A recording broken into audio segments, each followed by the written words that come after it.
You guys, the OB belt tutorial is back.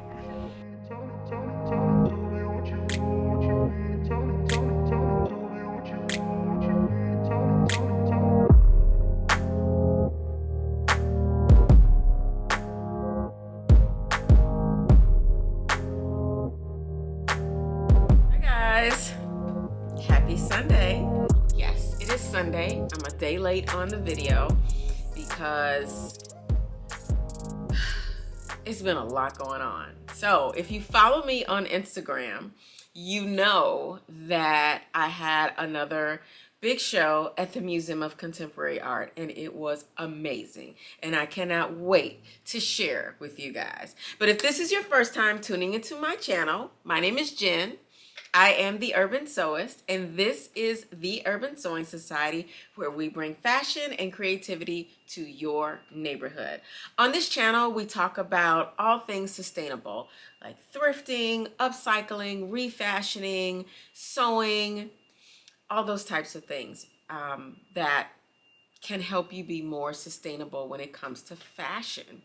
So if those are the types of things that are interesting to you and you want to hear about, then click that subscribe button below and click on that bell so that you don't miss an update.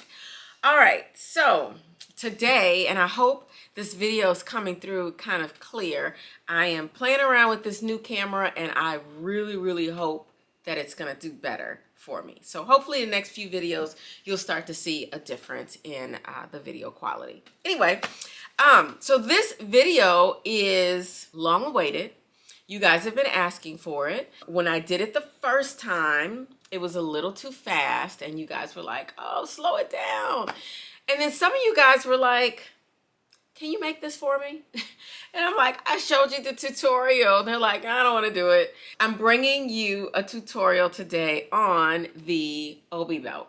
And it is a takeoff from the Loewe OB belt. I wanted you guys to look at another way of doing this OB belt. So I think you'll like this. I made a few tweaks, and I'm going to allow you to watch me do the process all the way through to the end, because I feel like a lot of people are visual learners, and for that reason, I'm slowing it down considerably. So instead of trying to do 3 OB belts in one video, we're just gonna do one. I think this is gonna be a lot easier. Again, if you have any questions, please put them in the comment section below. Let me know if you tried it out. If you follow me on Instagram, which I hope you do, follow me on Instagram. Follow me on Instagram. If you follow me on Instagram, then you will see little snippets in my stories and on my page there. But you can also DM me, you can tag me if you try this out. I've done quite a few of these for some customers. People seem to really like them. I really enjoy making them. They're so much fun. So there's that.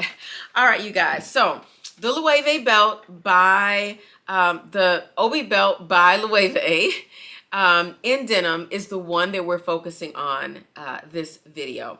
And I thought this OB belt was so flipping cute, and it goes so well with so many different things.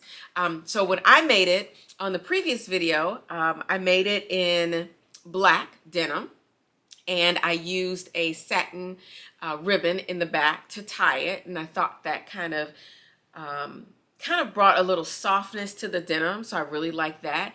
And then I also made it in a two-tone blue denim. And if you notice, my OB belt is a bit wider, so it's not as narrow as the Loewe belt. And you know, I think you can play around with the width. So I start with 4 inches, but you guys don't necessarily have to start with 4 inches.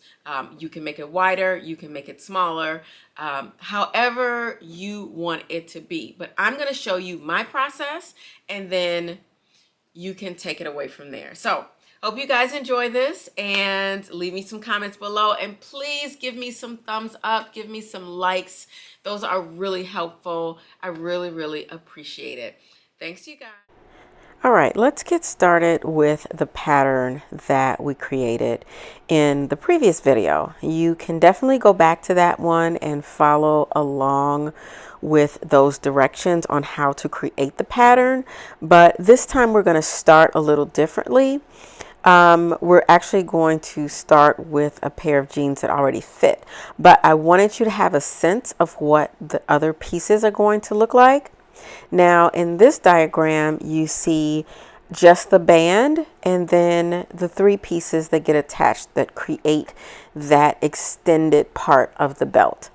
Now measuring those is not going to be as complicated this time, but I just wanted you to see how we set it up the last time. Okay, and again, the link to the previous video that shows you the breakdown is below. Now here we're starting with a pair of jeans that already fits well in the waist. So these are a pair of jeans that don't require a belt for them to stay up on your waist. You can put them on and you don't worry about them sliding down. You are going to first cut the bottom part of the belt loops off, and be very careful when you do this, especially if you're working with sharp scissors. Watch out for your fingers and your thumbs, and cut the bottom part of those belt loops off. Then you're going to open the waistband and you're going to cut very close to the stitching. Be careful. Look underneath and make sure you aren't cutting off the fabric underneath the waistband that's attached right around in this area here. So just cut with your scissors very closely. You should be cutting just that single piece of fabric all the way around. And then once you're done, it should look like this.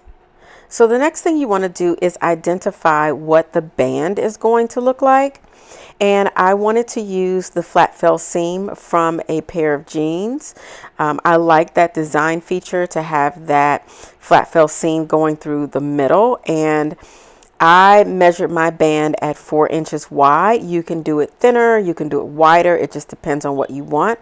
I used that middle portion of the jeans to cut this section.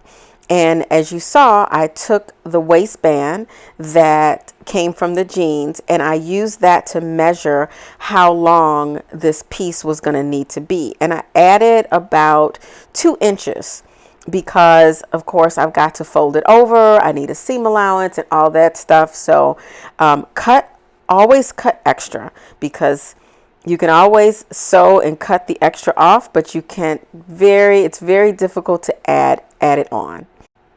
All right, so the next thing I want to do is create the bottom portion of the OB belt. And I wanted this to be in contrast to the waistband. So I used a darker denim because I just thought that would be a nice style feature. But again, you don't have to make it similar color. You can do different colors.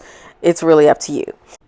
All right, for the bottom portion, I'm going to cut the pants leg on the outside because I want to leave the area that's top stitched on the inside of the jeans intact for an additional design feature. Once that's cut open, I'm going to fold it over, and then I'm going to take my pattern piece and place it on the fold. I realized that I need a little bit extra room, so I'm going to take my scissors and cut up the leg just a little bit more to open that up so that it lays out nice and flat. I don't cut the waistband because I may need to use that later. So I'm laying this out flat.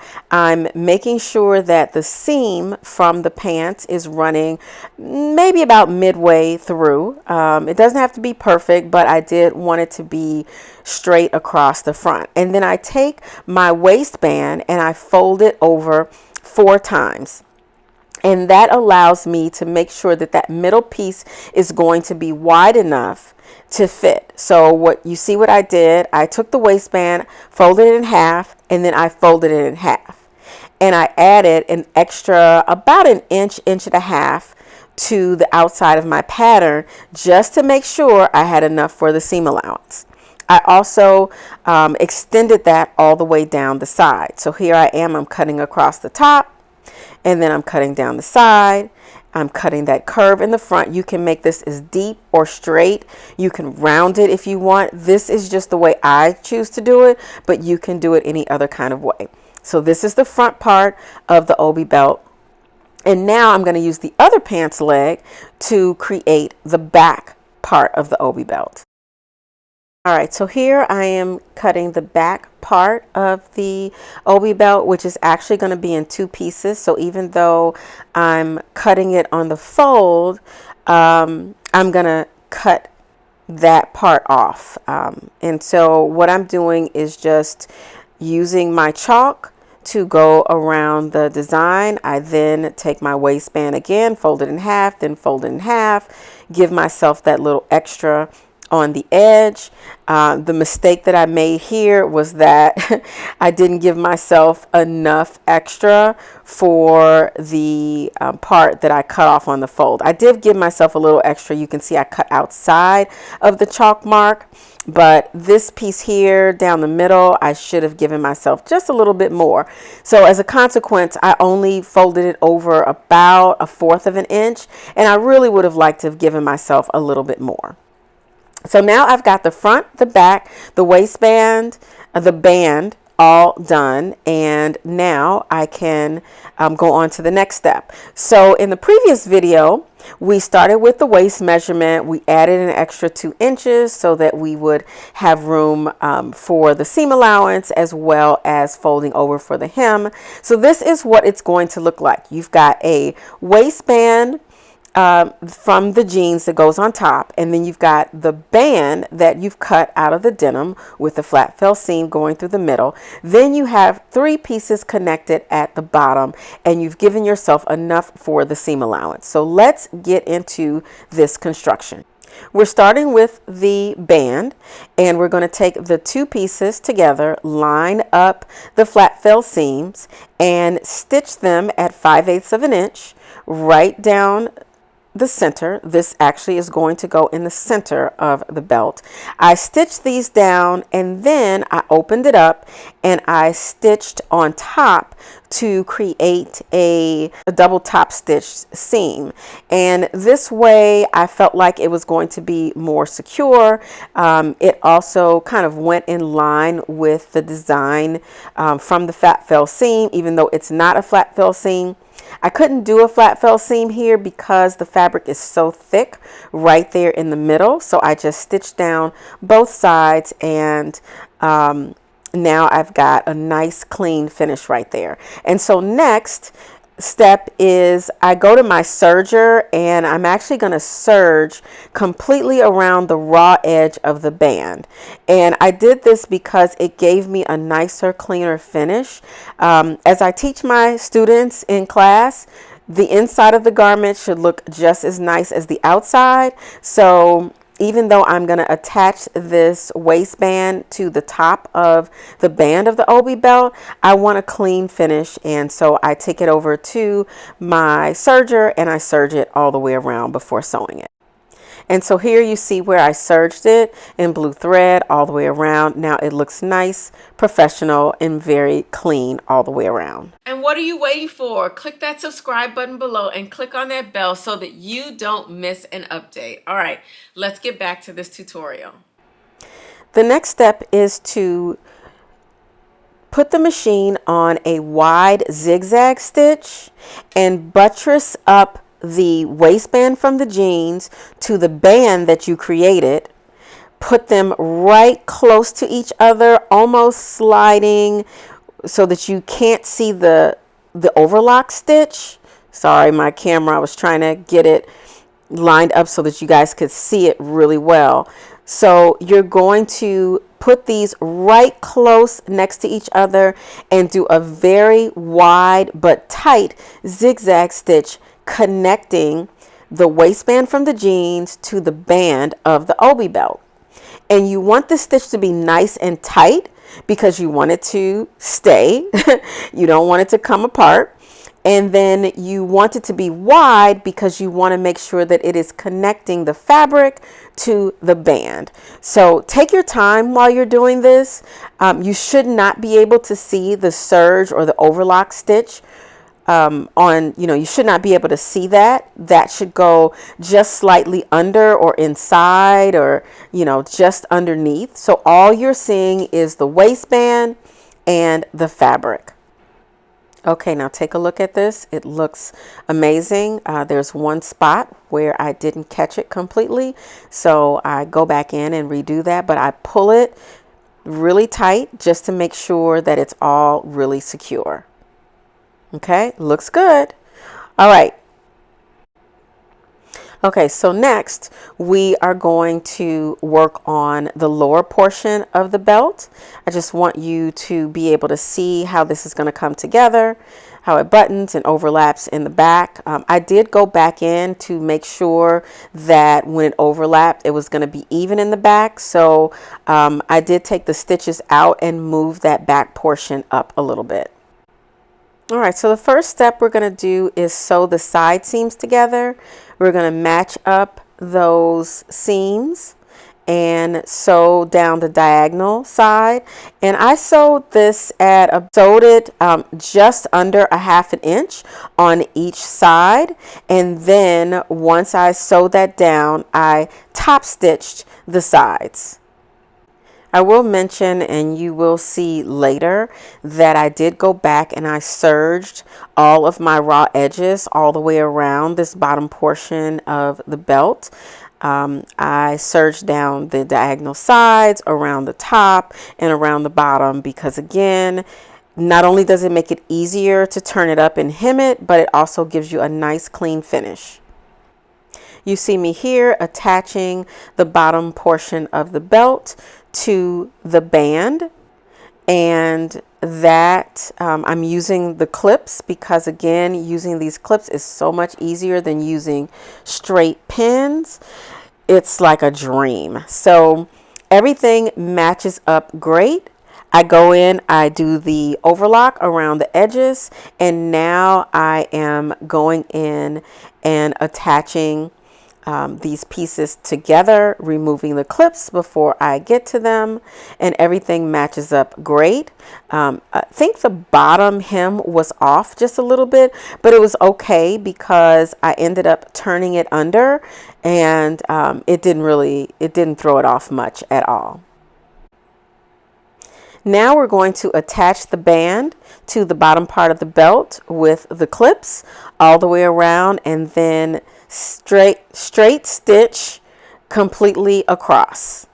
I just wanted you to see where I am going to take that back edge, fold it over about 1/4 of an inch, and then just stitch down from the tip of the belt all the way up to the waistband.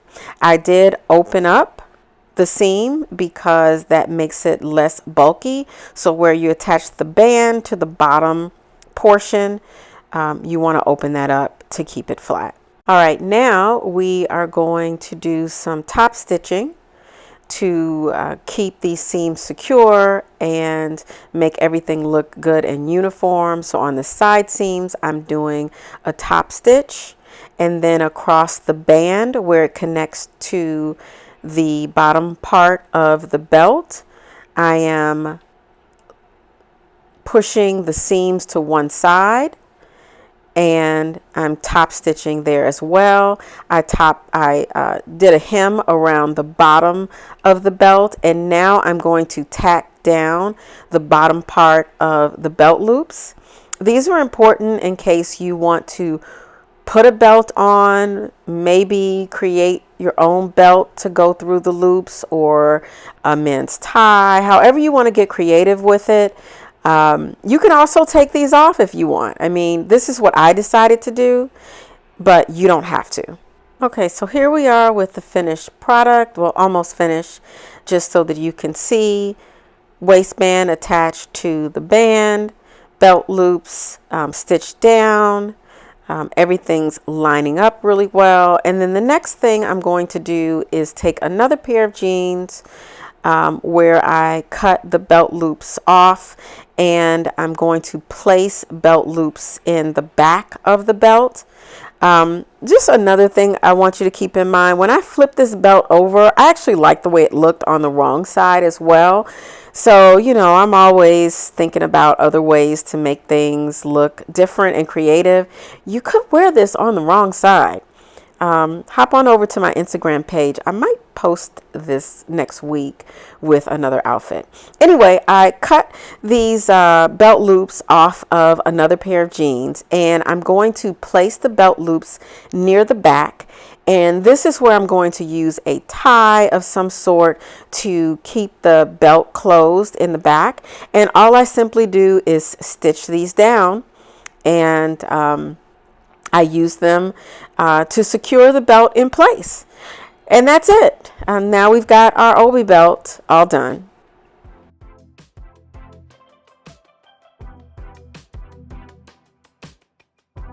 All right, so I hope you guys enjoyed that redo DIY of the Loewe OBI belt. Hope you guys try it out. Let me know what you think. I slowed down the video, so I hope that made it a lot better for you guys. And I will see you back here next week with more videos. All right, see you later.